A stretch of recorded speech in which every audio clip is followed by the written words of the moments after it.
আর কয়েক মাস পরেই মাঠে গড়াবে বিপিএল এর 11তম আসর। আর এই আসরকে সামনে রেখে জোরে সোরে চলছে বরিশালের স্টেডিয়ামের কাজ। বরিশালবাসী ক্রিকেটকে কতটা ভালোবাসে সেটারও প্রমাণ ইতিমধ্যে দিয়ে রেখেছে।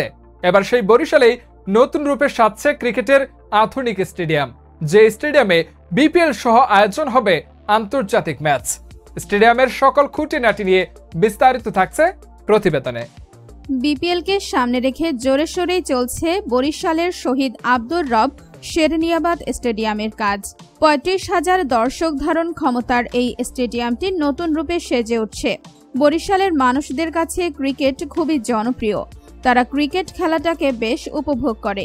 বিপিএলে তাদের সমর্থন এবং উপস্থিতি সেটাই প্রমাণ করে, যার ফলে পুরনো স্টেডিয়ামটি আবারও সাজছে নতুন রূপে। সেই সাথে বাংলাদেশের বাড়বে আরও একটি বিশ্বমানের স্টেডিয়াম। ক্রিকেট পাগল একটা দেশে স্টেডিয়াম সংখ্যা বাড়ানো উচিত বলে মনে করেন ক্রিকেট বিশেষজ্ঞরা। এই স্টেডিয়ামের কাজ সম্পূর্ণরূপে শেষ হয়ে গেলে বরিশালবাসীর কাছে ক্রিকেট আরও বেশি জনপ্রিয় হয়ে উঠবে। মিডিয়া ভবন থেকে শুরু করে সবকিছু আধুনিকভাবে সাজানো হচ্ছে। গ্যালারিতে বসানো হবে নতুন চেয়ার।